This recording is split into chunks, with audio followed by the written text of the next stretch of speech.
This is going to be a very chill, relaxed evening, but we're going to be covering quite a lot. So make sure you've got a pen and paper with you if you haven't already. Get yourself a tea, something to drink, just relax.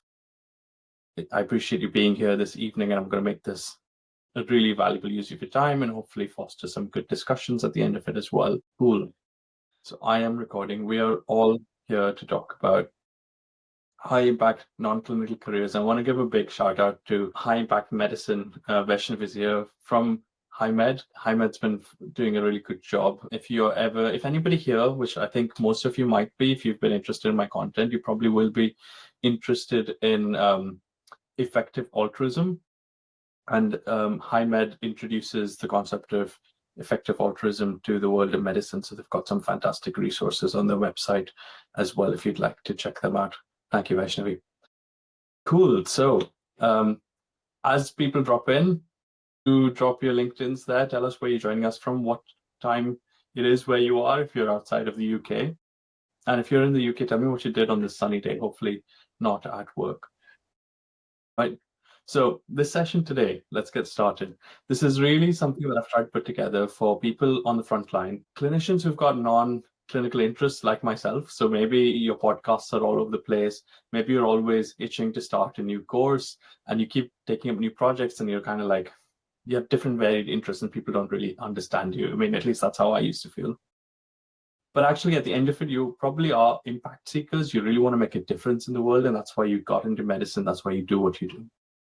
And this session today is going to be quite different and unique. It's not going to be about knowledge. It's actually going to be about trying to know things and work on things that other clinicians have already been doing. It's going to be about practical and actionable tips for yourselves, a new lens to your career, and some tools that you can start using straight away. So buckle up, make sure you've got a pen and paper ready, and we're going to get into the focus of this. The idea is really to give you back control over your career. And the problem is, though, even though we've got about 90 minutes together, I'll probably take about 65, 70 minutes. It won't be that long, but it's not enough time for me to share everything that I can with you. So if it's okay with everybody, at the end of the presentation, I want to share some opportunities and next steps that you can take.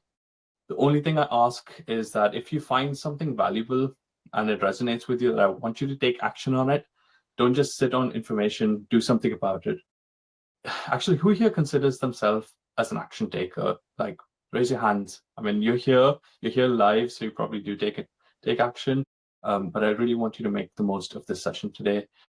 The first of which I want to talk about are the challenges. So there's a few challenges that we're all probably facing. We're likely trying to find the right job, a job that makes us feel fulfilled, gives us the life that we're looking for, but comes with difficulties in being the right one. Some of you probably don't know where to start. You're looking, you're exploring, you're not happy with where you are.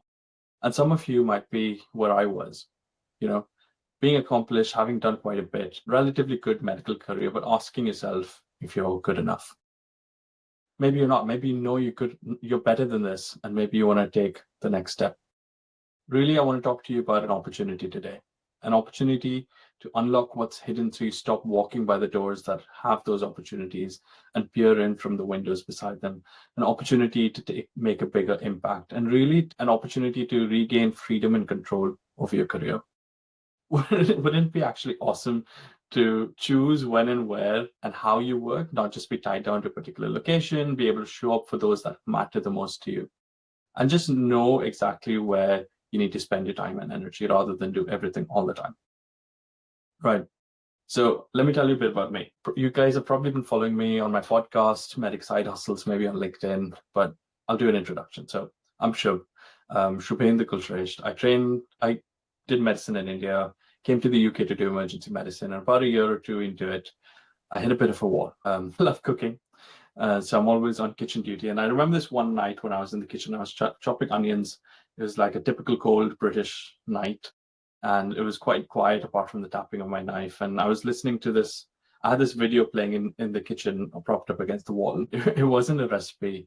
It wasn't anything entertaining. It was a video on how to make your CV. And that probably tells you everything that you need to know about where I was at that point. I was at a place where I was absolutely disillusioned, frustrated, and completely fed up with being in medicine. So everything I'd worked so hard for, put in years of work, gotten from India to the UK, leaving everything behind. I was ready to give up just to go. At that point, I thought into management consulting. And as I was thinking this, there was something really interesting this man on the video said. He said, when you're writing a CV, at the end of every sentence, ask yourself, so what? And this was interesting because I went back and I said, I presented my audit at a national conference. So what? And I didn't actually have an answer to that. So what? Like, what was it that mattered? And suddenly I started to remember that actually that audit led to over 1,000 clinician hours saved every month. Now that was actual tangible change. That was something that mattered. And suddenly I started seeing it everywhere. And gradually I started to change my CV. But as I changed my CV, I also started to speak to people differently. I could communicate a different value to them. And that's when things started to turn. Gradually, I started to get those opportunities. I got referrals into management consulting jobs, something that I completely thought was impossible. People said I had to go and do an MBA, but it became possible. And more importantly, I started seeing myself differently. And for once, I actually thought maybe I didn't actually have to leave medicine. Maybe I just needed to make my impact visible, maybe to others, but also to myself. Anyways, by then I had gotten this interview, so I was going to go down that route. Then overhired the previous year, pushed it by 6 months. So I said, as a stepping stone, I'll go into the world of quality improvement. Learn how to do quality improvement for myself. So I got this job, 50% in emergency medicine, 50% quality improvement.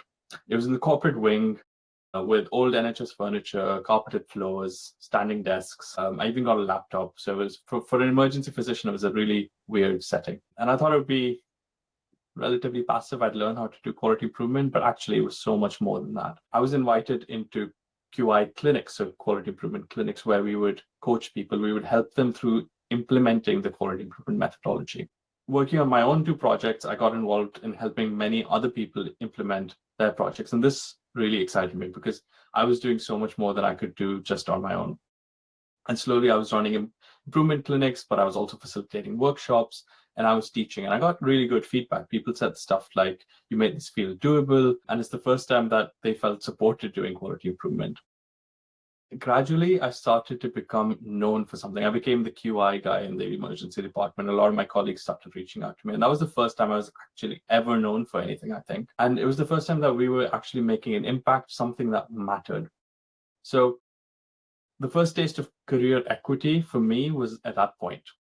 And suddenly it all clicked. It was the moment that I knew in my gut feeling what had to happen next. I didn't take the management consulting job, decided to say no, but I found something that aligned a lot more and I followed it. It wasn't a big salary change. It wasn't a new title, just this deep feeling of knowing like exactly what I had to do. And so I followed it. And what I followed was executive coaching. It was the skills that were allowing me to help people make a change and implement it in a way that made it stick. And I knew that I didn't need to quit medicine, but I just had to grow my impact beyond it. So today I do work clinically. I do it on my own terms. I work 50% in and 50% as an executive coach, helping other clinicians find their zone of impact, how to build their career equity and start making medicine their side hustles, not just their identity. And that's what I want to help you do today. I want to help you stop playing the ladder game, trying to fit yourself into boxes and molds for other jobs. I want to help you start living life on your own terms, have the freedom to leave your current job if you want to, or stay if you want to, and finally feel like making a difference in the world. I want to help you make medicine your side hustle. So hopefully that's a small introduction, not so small introduction of who I am, but we're going to be covering a lot today. And I want to start off with this really nice exercise. I want to present to you what I call the impactful clinician quadrant. So on the vertical axis, you've got impact, and on the horizontal axis, you've got effort. If you're in the low zone, so you're low effort and low impact, thank you very much for everyone's emojis. I'm glad you enjoyed that story. Low effort and low impact. So many of us kind of sit in this space. A lot of our jobs foster this. Ever since medicine's been industrialized, it feels like as long as you fit in your mold, do your bit, you're getting by, and that's okay. Some of us aren't satisfied with that, so we start to put in more effort. that doesn't always lead to more impact. And when you are in this zone, you're a bit of a workhorse. You're working long hours, you're putting in a lot of effort with little return. And then the next thing we tend to do is work even harder, because that's worked really well before. We work really hard, and that's when we kind of start to enter into the burnout zone. And that's a dangerous place to be. That's the place you really want to avoid. What you want to do and where you want to be is this top left quadrant of low effort but high impact. You want to be impactful. You want to be an impactful clinician. Now, take a moment to think about where you are right now and where you want to get to. And perhaps some of the people around you might fit into each of those quadrants as well. And the importance of this is because only when you know where you are can you have clarity about where you need to get to. The next thing I want to introduce you to is the zone of impact. This is kind of what I've been working on over the last few years with my obsession of non-clinical careers and seeing how people have done it right, so that I can help people like you make medicine your side hustle. Before we get into the zone of impact, I want to share these 5 secrets that came up for me. So this was on the back of trying to figure out my own non-clinical career, speaking to probably 70 or 80 clinicians who had done that, listening to lots and lots of podcasts and books, and experiencing non-clinical work outside or non-technical work in the non-clinical sort of like tech world as well, squiggly careers and all of that. Right. So the first one is that medicine is only a part of how you make your impact. I don't know if anyone here is from Switzerland. There's somebody from Germany. But if anyone's been to a cheese factory, do you know how they test for cheese being ready? So you can see on the wheels on the right are kind of fresh. The wheels on the left are slightly older. But often what they do is they kind of use a coring knife and pull out a stick of cheese, and they test that cheese for maturity, whether it's okay, whether it's gone bad. And that's how they judge whether the whole wheel is doing okay or not. When it reaches that point, they decide whether it's ready to eat and ready to harvest, ready to sell. And I think medicine kind of does that to you. Medicine tests a little piece and says like, oh, you're a great doctor, you're fantastic, you're ready to go. Except we're not cheese, we're not homogenous. So that's a bit of a fallacy. I think there's some things that medicine tests really well. It tests your clinical decision-making, of course. It tests how you are technically proficient or not, how well you perform under pressure, and how well you adhere to protocols, guidelines, and translate them into action in a time-efficient manner, right? But here's a few things that it probably ignores. Strategic thinking and business acumen. This is kind of like when you're sitting in clinic and you're seeing how inefficient everything is and how those small tweaks can improve the way the whole system functions. It probably ignores influence in negotiation that we do every day. Well, every time you refer a patient, you are engaging these skills. It ignores project and ops management, which is usually even a single patient that you're managing for a few days is all about ops, and marketing and brand positioning. So every time you speak to a patient and you suggest a change, you suggest a treatment plan, you are marketing and you are branding, whether we realize it or not. Stakeholder engagement and networking is the other big one. So we know that patient care cannot take place without a multidisciplinary network. So this bit is the other section that's really, really important and overlooked and highly valuable in the non-clinical world. So if you were to go into industry or any other jobs, these are skills that they really appreciate. So when I went on this journey and figured out what were my strengths and my weaknesses, before I did that, what I would be thinking is, which specialty do I get into? Which specialty is better for me and easier to work in? Who will hire me? And I was really asking myself and saying that I'm just a doctor, what am I worth? But once I'd figured this out, things had changed. So I'd realized that I help people get clarity when it matters the most, be it in emergency medicine or elsewhere. I realized that for me, I looked at systems in a unique way, and I could actually help improve systems through methodologies like QI and quality improvement. And so through this, I grew my equity and I grew my influence. And I really felt like I had a moral obligation to continue this work to make a difference at scale. The truth is that all of you are probably already known for something. The question is, what is it? And how do you actually find it? This is where I want to make my first recommendation to everybody. I think if you haven't read the book, Start With Why by Simon Sinek, I'd highly recommend reading it. It talks about purpose, finding a purpose, and why it's important to find your purpose in everything that you do. That's just one of the ways in which you can do that. But on a scale of 1 to 10, how well do you know what you're known for? And if you knew, what impact could that have on you and your career? And lastly, can you commit to learning just a little bit more about your skills beyond medicine today, right? And with that, I think let's go into secret number 2. I want to talk about trends and narratives. This is super interesting for me. I came across this through, I think it was somebody talking about finance on YouTube. I watch a YouTube like probably most of you do. And he's talking about trends and narratives. And he said, narratives are the stories we tell ourselves on the long term, the big picture stories that humans believe in, and trends are the small things that kind of prove the narrative. So for example, we all have a narrative that we want to decentralize power. We don't want one person to have all of the power, and we've been trying to develop systems that allow us to do that. Bitcoin came along and was a trend that fed into that narrative. It finally gave us a way to decentralize the power that banks had. And that's why it really pumped. And it did a good job. The thing to really understand is that we tell ourselves different stories, and there are different trends and narratives that will affect our career now and in the future. Some of them will last our entire lifetime, and some of them will tail off before the end. So understanding trends and narratives allows us to jump on waves and benefit from a few things. And I want to just kind of go through some of the common trends and narratives that I think might be going on and just spark some ideas for you.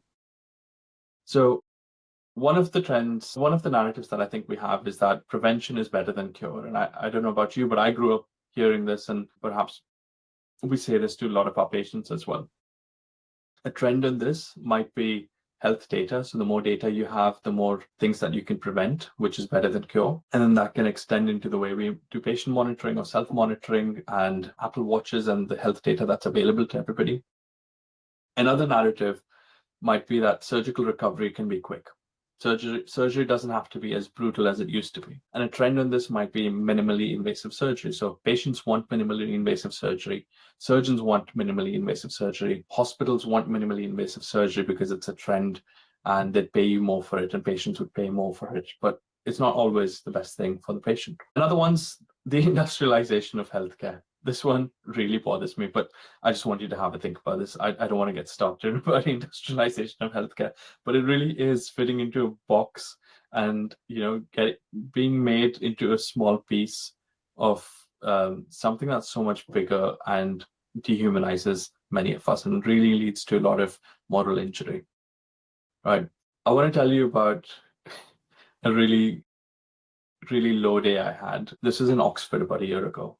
And it was a really brutal emergency medicine shift. And I was breaking bad news. There were psych cases, really difficult stuff all day long. And I remember there was this one patient who had come in with a skiing injury, and he had bilateral hand numbness. So I was thinking of C-spine pathology, and he had needed an MRI for spinal cord injury without radiological abnormalities. Anyway, so I had this MRI scheduled for him. A few hours passed, 3 hours, 4 hours, 5 hours, 6 hours. So I said, this is way too long. So I chased it up. I went to the radiographers and they said, oh, now you've got to speak to the night shift radiologist. Right? Who else has faced this sort of stuff in the healthcare system? So I spoke to the radiologist, who was absolutely unhappy with everything. She was cold, dismissive, outright rude. I felt like I was asking for a kidney. And like on the back of the day that I'd had, it was just absolutely enough. I mean, from her perspective, it was not in protocol. But for me, it was really about this man who'd been waiting over 8 hours, scared he might not ever walk again. And I just couldn't do anything to help him. It was really devastating. And I just walked into the stairwell, and I don't know, if it was out of somewhere, maybe it was her, maybe it was the rest of the shift, maybe it was just the broken system, but I found myself crying my eyes out. It was annoying. It was sad. It was a really, really bad moment. It was the helplessness, the pressure, the knowing that no matter what I did, I couldn't change the system, and it just wasn't enough. And it's kind of the moment when I really knew that something had to change for me. Because if I stayed in that version of medicine where I had no power, no voice, no leverage, then I wasn't going to survive it. I want you to know that that was actually surprisingly a moment of clarity for me. It was a moment that I realized, and maybe you might realize, that you don't need to quit medicine, but you definitely need to expand your impact beyond it. Otherwise, it will crush you. So anyway, that's why I kind of do what I do, because I want to help you find your zone of impact, help you grow, help you lead, help you matter again. And the question I have for you is, who will you be in the future? What do you want to be known for? And what fear comes up for you when you think about that? Is it public's opinion? Is it your parents' opinion? Is it a voice in your own head?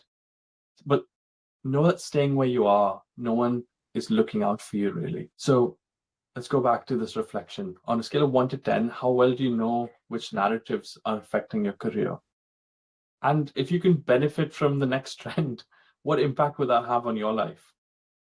And lastly, can you commit to just being curious about the current narratives? And if you really like this idea, shoot me a DM. I'd be happy to talk this through with you. Right, on to the next secret. Secret number 3. So the secret is, we don't like to talk about money, but this is all about money, kind of. It talks about how financial equity follows non-financial equity. Now, this kind of grew slowly in the back of my mind as I was speaking to more and more clinicians doing non-clinical work. And I realized that kind of the way that money in itself doesn't draw value, but perhaps gold does, houses do, good businesses do, good ideas draw money to themselves or value to themselves. What you really want is non-financial equity that grows over time and draws value and draws money to itself. So you don't want to be going and chasing just money, a higher salary. What you want to be doing is chasing non-financial equity or creating non-financial equity. But how? That's the question. And it seems like a really tough thing to do in our clinical careers. So I want to share 5 ways that I started building non-financial equity. The first one was to start making my expertise visible.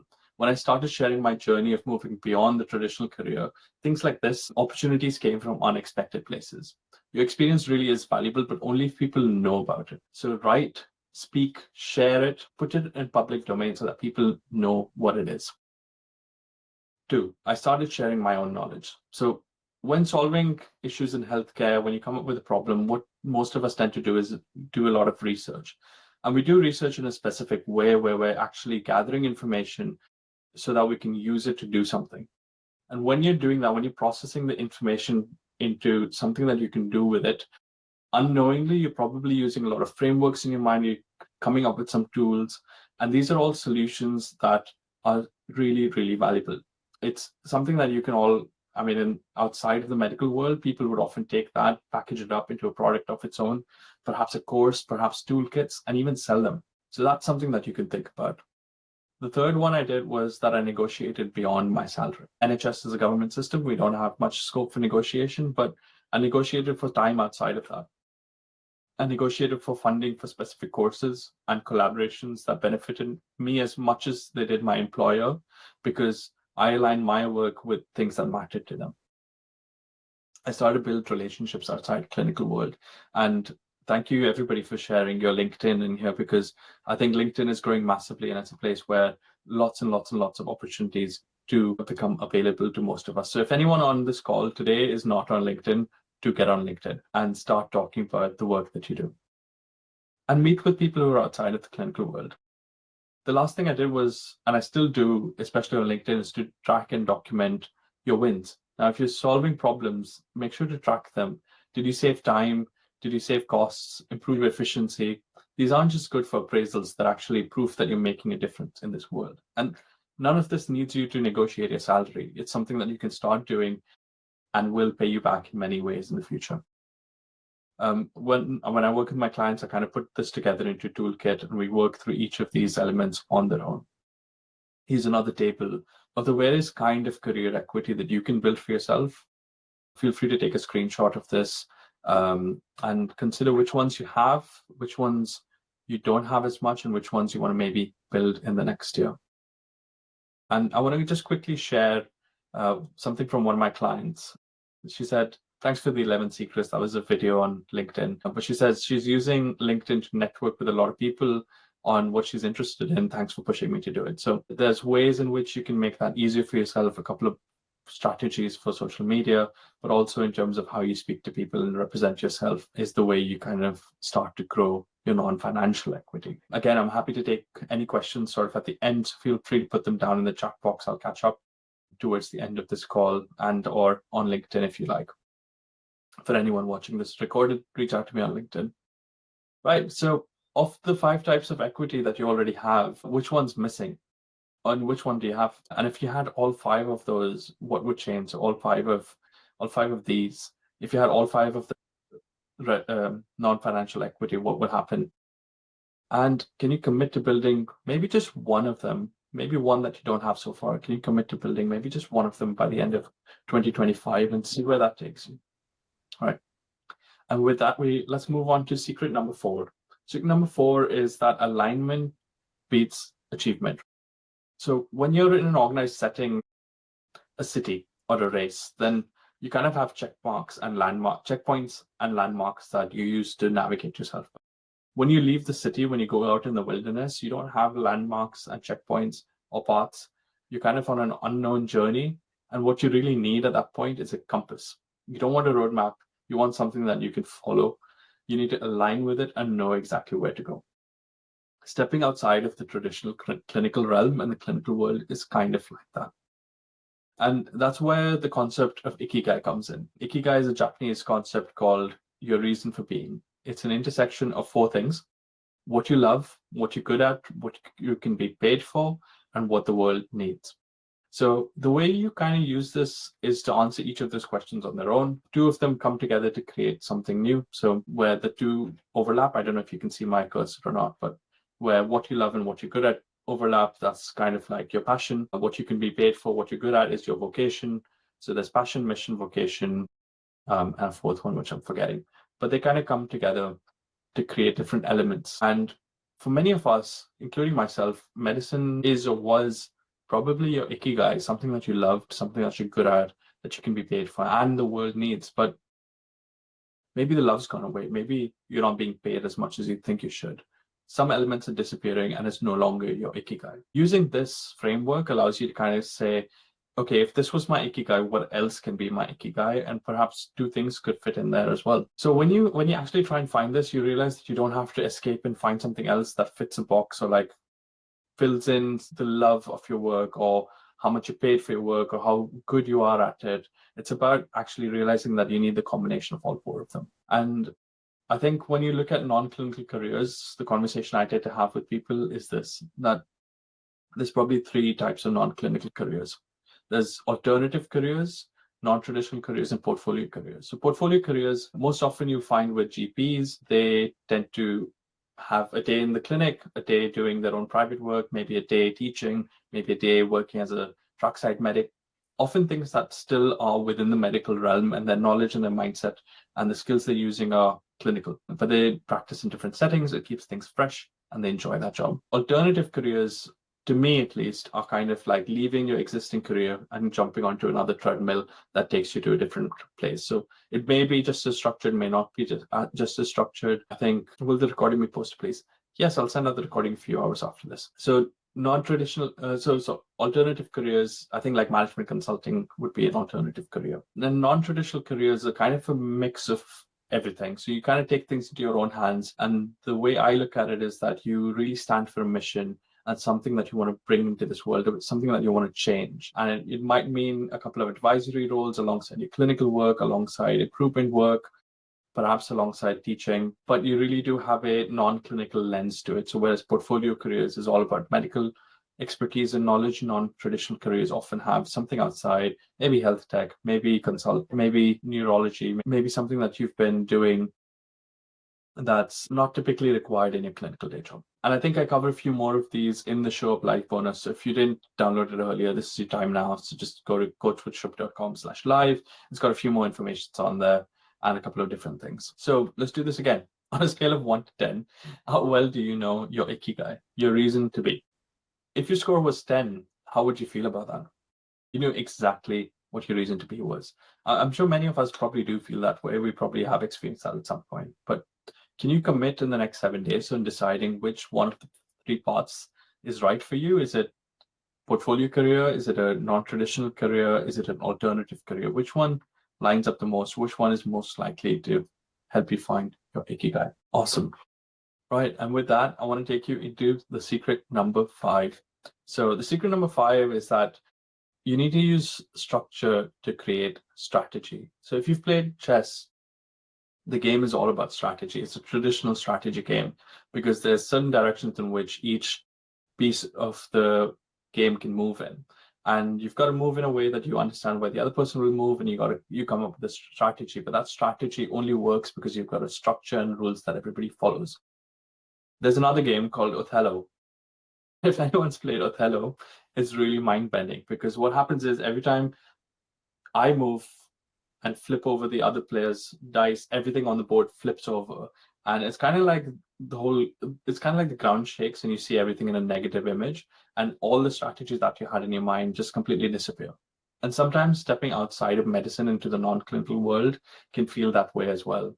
It can feel like you had all these plans and now suddenly all your parameters have shaken up and it's all changed. So what I want to try and do is present to you a strategy to help look at your non-clinical career. And I call this the zone of impact. We've talked about non-financial equity, we've talked a bit about purpose, but this is hopefully going to help you bring it all together. You've already started building some of the elements. So the first one we've already looked at is equity. And we've also looked at purpose, which is Ikigai. And the third bit, which we've not yet managed to cover, is influence. So I think when you look at non-clinical careers or stepping outside of medicine, oftentimes we look at the first two. We want more equity, we want more pay, we want more value for the work that we do, and we want more influence, perhaps step into a position of influence and a more respectable job. But without it aligning up with your purpose, it's going to leave you just as unfulfilled. And if you have equity and it does line up with your purpose, but you don't have influence, if you don't have a say in being able to make a change in something that matters, then you're likely just going to be a hidden asset, not seen for the value that you're creating. And if you've got only influence lining up with your purpose, but no equity, then you're kind of like a missionary. You're on a mission, you're trying to make a difference, but the work stops when you stop. What you want is an overlap of all three of them, what I call the zone of impact. So the beauty of this is that you don't have to do it on your own. It's not just all fluff. There's actual tools that you can use to figure out each of them. So we talked about Ikigai, we talked about why. There's a couple of different work assessments you can use in various toolkits that I use with my clients to find what the zone of impact is. And really, when you do this right is when it comes together. So you can use the zone of impact, this framework, to look at your past, to create a really compelling career narrative, an explanation for why you've done everything that you've done so far. And when you present that to the world, when you present that at jobs, it really opens opportunities for what's next. But also, you can take this into the future and you can use it as a career compass, a direction to be heading. And so make sure that you make the right decisions when it comes to various forks in your career. So where can this take you? This can probably take you into leadership roles with protected time. It could even take you towards consulting or advisory work, speaking and training opportunities, innovation and product creation, perhaps even entrepreneurship if you have the guts for it. But I want to ask you, between equity, ownership, and influence, what's missing the most for you right now? And if you had all three of them, how would you feel? What impact would that have on you and the world? And lastly, if you could ask just one friend or colleague what they think your unique value is, what are they likely to say? In fact, probably after this call, go ahead and call them and ask a good friend or colleague, ask them what they think is your unique value, and maybe understand what that is for yourself. Here's a quote that I found quite interesting. Man often finds his destiny on the path he took to avoid it. So what are you trying to avoid? That's actually going to be your destiny. Hopefully having a compass is going to take you in that direction.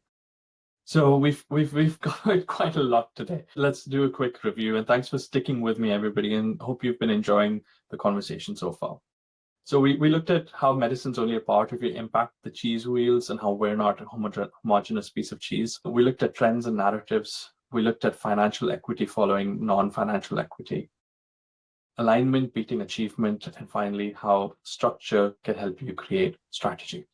Now, I want to hear from you. What's been the most valuable so far? Put that in the comments, and I'm going to see if there's any questions that I can quickly stop to take before we move on to the next bit of this conversation. There's some swinging 3 to 9 ratings on 1 to 10, lots more LinkedIn. Niharika's put my LinkedIn in there as well, so please do connect with me if you haven't already. Link for the bonus. So yes, I can put that in the chat. Actually, Neha, could you help me put that in the chat, please? So that's the coachwithshub.com/live. We'll put that in the chat for you. But please do tell me, what did you find most valuable in the session so far? Which secret was kind of mind-blowing for you? which conversation or story really spoke to your heart. I want to hear from you guys. Do share that with me, please. I'm going to try and grab that link for everybody. But yeah, put that in the comments here. I want to hear from everybody how you're doing. And if you're awake, do give me a thumbs up. I appreciate it. I was half mind to fantastic. Everybody is there. I was in half mind to ask everyone to turn their cameras on, but it's the evening, so thank you very much. Lovely, brilliant. So I'm glad that you guys are finding this useful so far. Right. The thing is, though, tomorrow you can go back to work, and the reality is that you might end up feeling just as invisible despite the work that you do, and not be seen for it. You might still feel quite stuck and frustrated with how you can actually demonstrate your value. And despite working hard, you might be heading towards the workhorse or the burnout zone. So I want to do one last little exercise with yourselves. I want you to imagine that 3 days from now, you've managed to carve out about an hour and thought about this really deeply. You're not just scrolling job boards anymore, and you're actually starting to tweak your CV. Perhaps you're sketching something even bigger, something that's yours. You've stopped asking, where can I fit in? And you're asking, what change am I here to lead? And for the first time, you've written down a mission that feels like it came from inside you, something that makes your past experiences make sense and your future even more focused. Now, fast forward 3 months from now. You've actually tested that mission. You've had real conversations with people who care about the same things as you. Perhaps you're teaching, you're speaking, you're building, and you're influencing around something that you truly believe in. You're not just chasing the next role, but evaluating whether it aligns with your values, your vision, and where you want to go. You're no longer trying to be impressive, you're just being undeniable. Take that about 12 months from now, say a year, April 2026. You're leading something that actually matters. Maybe it's a QI initiative, a teaching movement, a digital health project, or a new role that you've kind of managed to carve out for yourself. You're known for your perspective. You're surrounded by people who just get it. And your career finally feels like it reflects the kind of impact you've always wanted to make. You didn't just find clarity, you built momentum around something that's yours. The question is, who is that version of you? And what would change if you started building that future now? Started to own that future version of yourself? And not just grow into the next role, but actually unlock your next chapter as someone who leads with purpose, builds with clarity, and makes medicine their side hustle beyond just your ceiling. Are you committed to becoming that person today? So I trust that what we've covered so far has been valuable for you. However, I know that some of you probably want to get started right away. And now that you know the 5 secrets, if it's okay, I want to talk about some next steps and how to make them real. If whatever I've talked about has resonated with you, would it be okay if I share some next steps and present opportunities and ways in which you can get some further help? Awesome. Thumbs up. Thank you very much for that, everybody. But the truth is that what I'm going to be presenting isn't for everybody. It's not going to be your sign to sign up to another course, I'm afraid. I've got some inclusion-exclusion criteria. This really is not for people who are still just exploring their options. This is for people who want to take some action. This isn't for people who want to make quick financial buck. It's not for a monetary gain without building value. It's really not for people who aren't ready to be challenged and reflect honestly on who they are and where they want to get to. But it is for people who feel like they've outgrown their current role and want to lead something that matters more. It's for people who've started to build something and actually need momentum to scale it. And if you're ready to do the deep work, this might be for you. If you're ready to take on a mission, put in the work, and reap its rewards, the only thing stopping you is how. So I've tried to do my best to take out the guesswork and created what I call the Clinician Impact Actionship. It's like a fellowship, but where you take action and you got to work together in a group. And the idea is that you can finally start to grow your impact beyond medicine. The reason I made it was because I was so frustrated seeing undervalued clinicians having to contort themselves into roles and tick silly boxes and keep getting distracted from what actually matters to them, how they're actually able to make a difference. So the promise of this program is to be known for your ideas beyond just your role, ideas that make an impact and can change the world.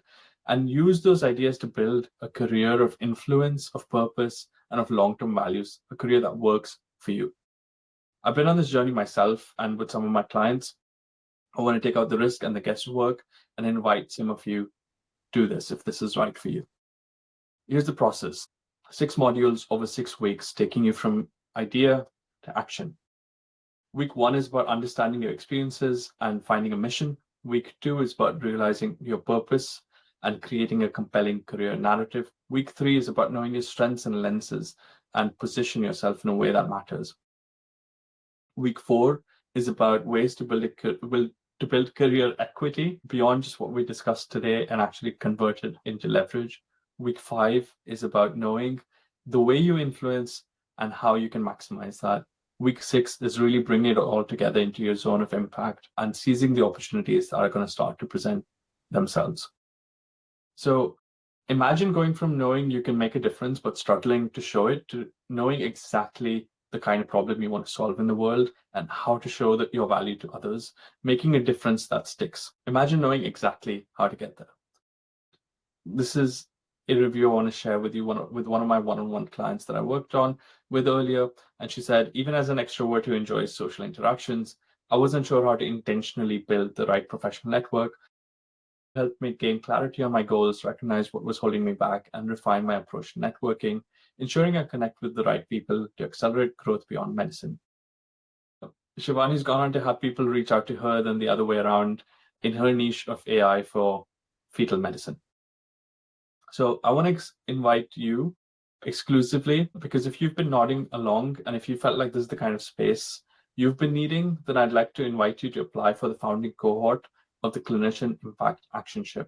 Like I said, it's not for everybody, but if you want to grow your influence, your purpose, your equity, then this is your space. And this is actually the first time I'm sharing with the world. So this is the first time anybody in the public space is hearing about this. This is the founding cohort of the Clinician Impact Actionship. It's got the 6 weeks as we were talking about earlier, but because it's the founding cohort, it's a beta test.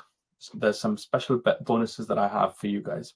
So what I want to give you in addition to just the 6 weeks is lifetime access. So anything that comes up in the future is available to you. I'm going to give you 2 one-on-one coaching sessions, free strengths assessment, and a few bonus modules on LinkedIn, networking, and monetization structures for clinicians.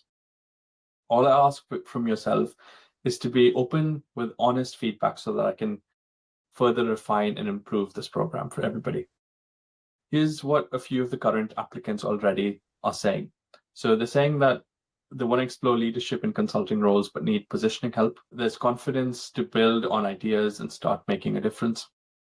And they want to work on collaborating with peers and networking to share innovative ideas and manifesting. So perhaps if you apply, then you might be working alongside some of these early applicants already. Now, it's the first time I'm doing the actionship, but I've been racking up my coaching hours. I'm over 137 now, and then here are a few of the other things that people tend to say about me. Right, quickly going back into the world of effective altruism, I want to talk about 80,000 hours. And if nobody's heard about this, I'd recommend you Googling it and perhaps having a look at their book and their podcast as well. Some really, really nice resources about how to live an impactful career. And I want to share with you some unique value that I think we have. As an NHS doctor, and this is just an example, your average salary over your career is somewhere about 80,000. You do that for 80,000 hours, comes to about an average of £35 an hour. Amazing, I know, right? But if you were to really find your zone of impact and really compound your ideas and influence, where do you think that could take you? Maybe £100 an hour, £200 an hour, I don't know, maybe more. When you start doing this, things like leadership and strategy roles typically go for about 100 and 150 an hour, even within the NHS. Advisory roles, even more. Paid consulting gigs and workshops for 200 to 500 pounds an hour. So really, 80,000 hours is the total amount of time you're going to be putting into your career. Your working life is 80,000 hours. So what are you going to put that towards, and how much is it going to be worth? What is the value of those hours for you? And really, if you were to cover the concepts in this program in a one-on-one coaching with me or perhaps anybody else in this field, you're looking at a cost of about £1,800 or more. Now, I'm not going to ask you to pay that much, of course, but imagine for a moment that if you did, and if only finding your zone of impact through these modules could unlock a new chapter in your life, find your mission and leverage efforts for greater value, then would it be worth it? If only you found your non-clinical hustle, then would it be worth it? If not only did you find your non-clinical hustle, but you actually made a difference in the world, made time for your family, made time for getting your health back, and finally got back into playing your favorite sport, going on holidays more often, would that be worth it? So the actionship is actually for $297. You're going to get access to the entire program as part of the founding cohort. You're going to get lifetime access to everything now and any future guest lectures, as well as all of the bonuses. And in fact, I want to make this really easy for you. I want to offer you a 30-day guarantee, which means that in 30 days, if you've taken part and if it's not working for you, I'll refund your money. So it's really not about the money. It's about your readiness to commit and actually unlock and take on the next chapter in your life, to dare, to be brave, and to take action. You don't need to be ready, really. You just need to be curious and committed and willing to take the leap. And in fact, for those of you who are ready and decisive and quick and have already made up your minds, I really want to honor you being here today.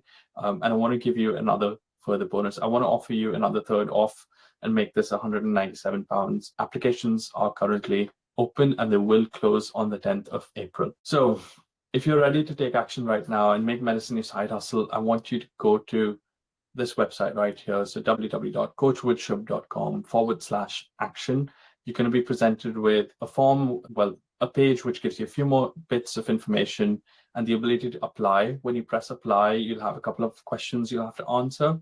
And I'm going to be reviewing each of those applications so that we have a really nice cohort for the first group, that first run of this program, people who are working at a similar level, at the same stage of their journey, so people that can kind of come together and support each other.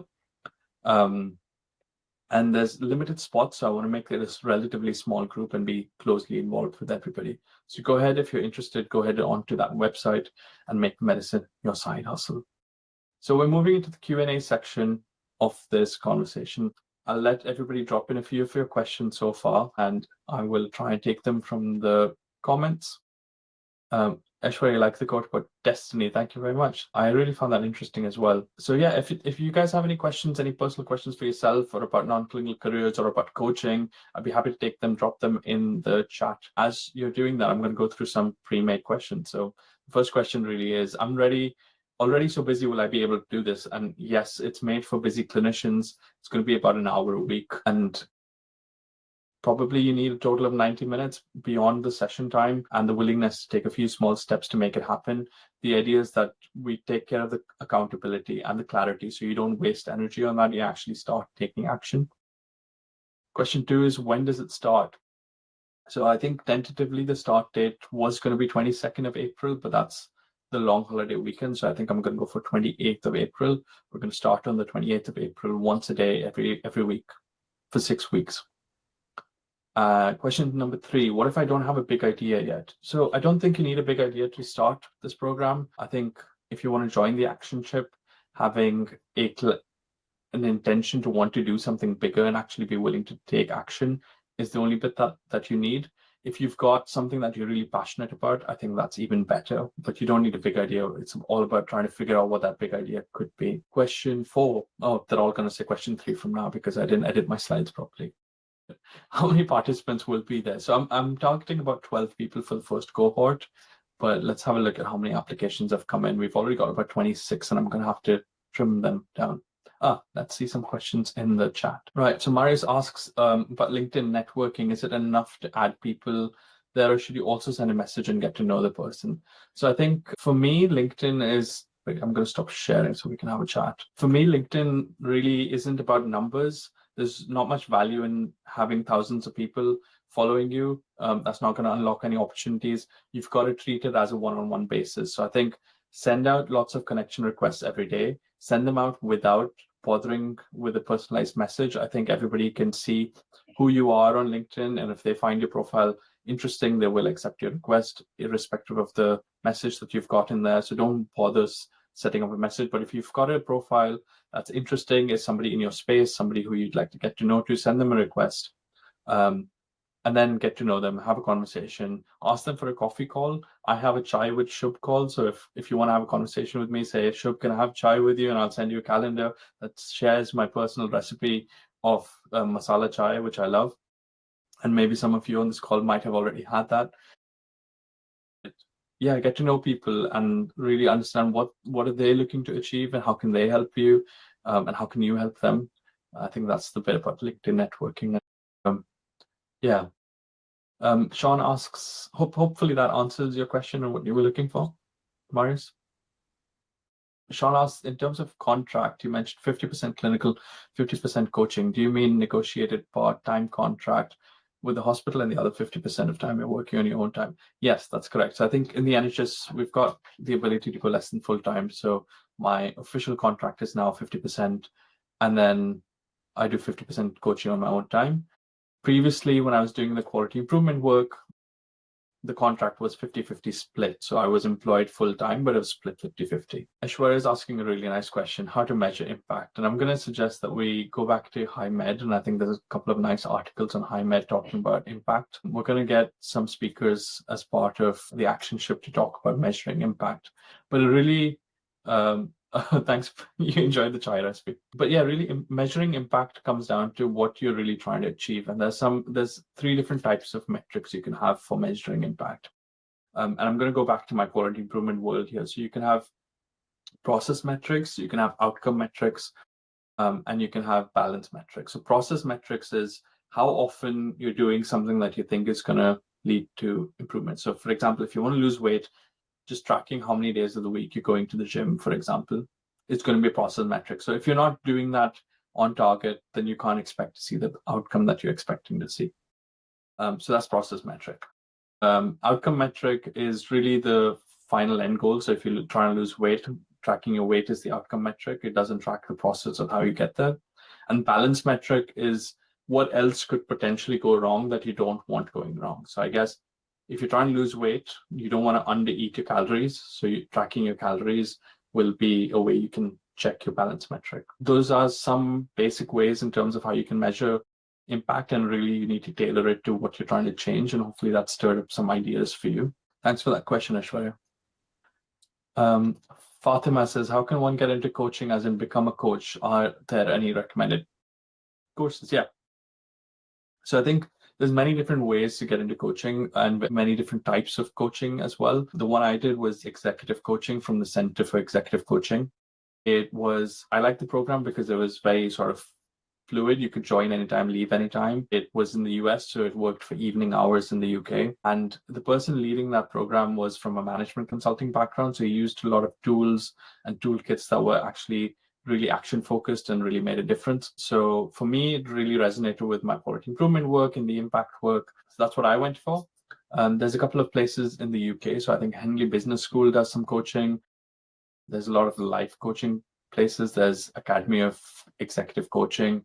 There are ILM courses, which I think if you're within the NHS, I don't know if you are, but if within the NHS, I think ILM courses can be supported by your employer as well. Cyrus asks, does coaching involve talking through problems and finding your own answers, or do you have to analyze the person's story and problem and give recommendations?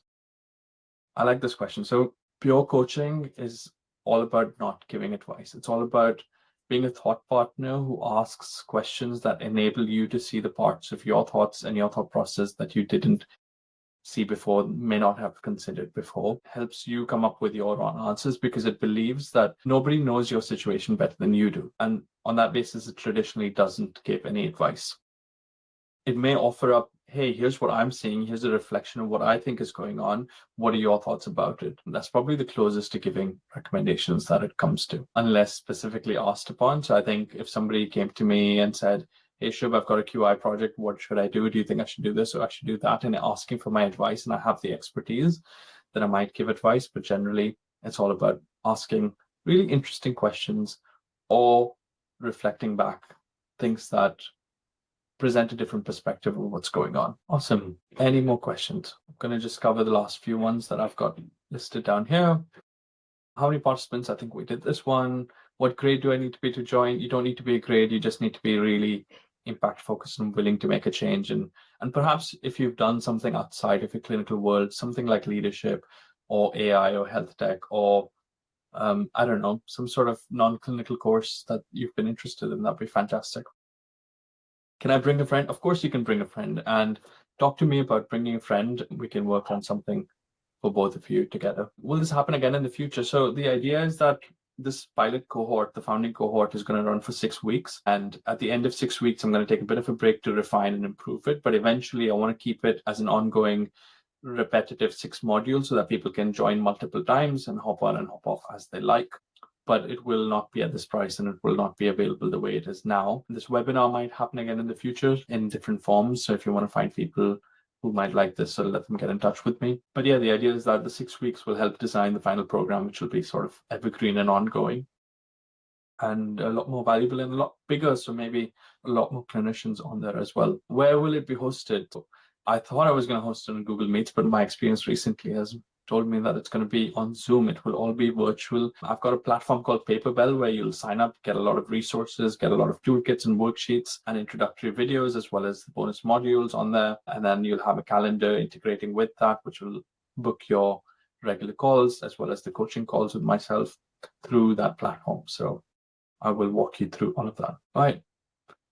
So what other questions do you have based on the content today? We've done really well for time today, guys. Thank you so much for being such a fantastic audience. And I want to just take a quick second. I'd love to see your faces and say a personal thank you and ask you to apply. So hi, Zara, nice to see you. Love to see people's faces. For everybody who's kind of stuck around, it's been amazing. Thank you for being here. Hi, Sarah. A few more people on here. I'm going to stop presenting. And yeah, I think not everyone's able to put the cameras on, and that's absolutely fine. It's really nice to get to know you. Hey, people driving, people working hard. Thanks for being here. I really appreciate it. And I hope you enjoyed that and you found that useful. I'm happy to, whoever needs to hop off, feel free to hop off. And I'm going to just stick around for any questions that you have for me. Thank you very much. And yeah, please do connect, send me email. Hi, Aishwarya. Hi, Marius. Priscilla, hey, how are you doing? Priscilla, you've had your camera on. I couldn't see you. I can only see your background. A few more people. So yeah, I guess if there's anybody who wants to turn the mic on, ask me a question, I'm more than happy. Hey, Marius. Hey, Priscilla. Hi. So I'm based in South Africa. I was just very curious if you've got a bit of a network here in the country. Yeah.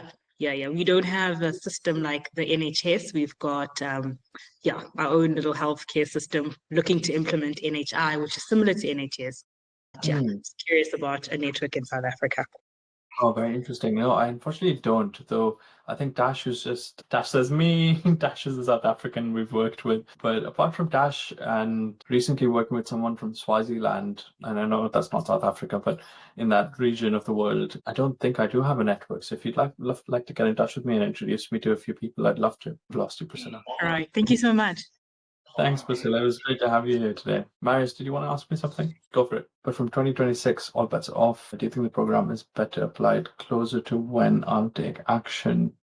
Yeah, I think it's best for when you're ready to actually take a few steps towards it. Now, that doesn't mean leaving your job currently. It could be as simple as starting to build your presence and getting clarity on where you want to work, where you want to put your focus into, and perhaps starting to talk about a few things, maybe on social, maybe in public forums, on webinars and conferences and things. If you think you want to start doing that, you could do that now and get the advantage of joining as a founding cohort because you'll still have access in the long run. But yeah, ideally when you're in a place where you're kind of ready to take action. You don't have to leave yet, but you can always choose what you want to work on. Thanks. Thank you, Abhinav. Glad you enjoyed it. And thank you for being here. Anyone else got questions? No. If not, that is awesome. I will say thank you very much. I hope you got a chance to get to the website and drop in your applications, which I can review. And hopefully we will get this kickstarted on the 28th of April. So thank you very much for being here. And oh yeah, and the early application, the fast acting bonus is only if you apply by tonight.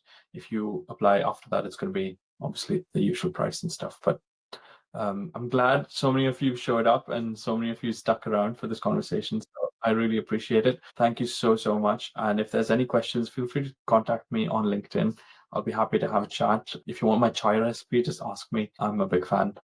Thank you, everybody. So I hope you have a good rest of the day. and stay in touch. Take care. Bye.